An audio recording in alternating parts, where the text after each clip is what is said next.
Here's a real quick video on a jig that I made in order to route the mortise for some hinges for this wooden box project.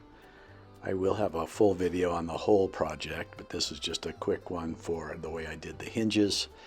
Made a quick jig out of some scrap plywood to guide my bearing guided router bit.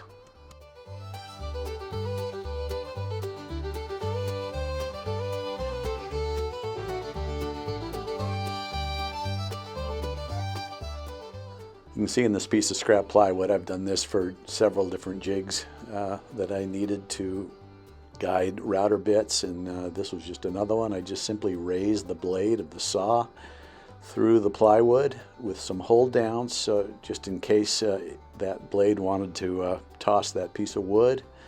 And I just raise the blade, lower it back down. I've made those two other cuts to be the exact width of the hinge. You can see that here. So if I have a flush cut router bit with a bearing guide, I can just clamp this board to my work and cut that mortise. And here was just a practice piece I did. Here's the box, just an illustration quickly. I opened the lid, put it on some spacers, clamped a couple of pieces of wood so that it held the lid left and right perfectly straight with the box. Clamped the lid to the box with a piece of paper in between the lid and the box just to make a little airspace. Then clamped down the guide and then simply just routed out the mortise. So here it is in real life. You can see all these clamps holding everything together, kind of square. I wanted to be able to make sure that the box would open and specifically that the box would close and everything would be totally flush when the box was closed. So then I just used this little cheapo trim router. It was just a small bearing guided bit that I ran along the edge of that plywood template and just cut that one side out, moved to the other side, cut that out as well. The two cuts along the edge of the template are obviously the important ones, and everything else is just hollowing out the center so that there's an even mortise to take the face of the hinge. You can see the hinges there at the bottom of the box. They're just brass hinges. And because the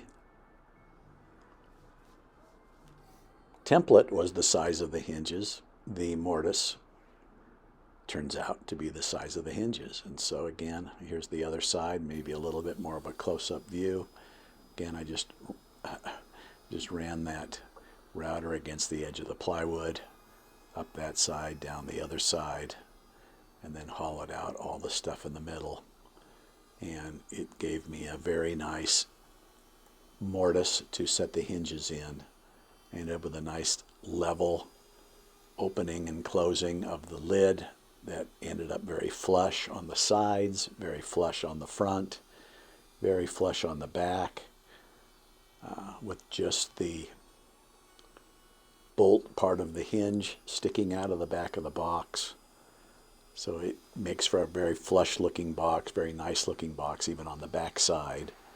The hinges I'd only expected to open to about 90 degrees, and you'll see later on the box video that I found some brackets that hold the lid up at a 90-degree angle so that if you let this lid flop all the way to the back, you could actually split the wood.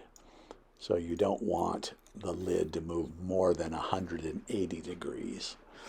Got these centering bits. These are so handy when you're drilling screw holes for hinges because they center themselves in the little depression in the hinge so that the screw ends up dead center in the hinge. Then I use this other bit to drill the holes to sink the screws. You can see here I've put all the screws in and the lid works great.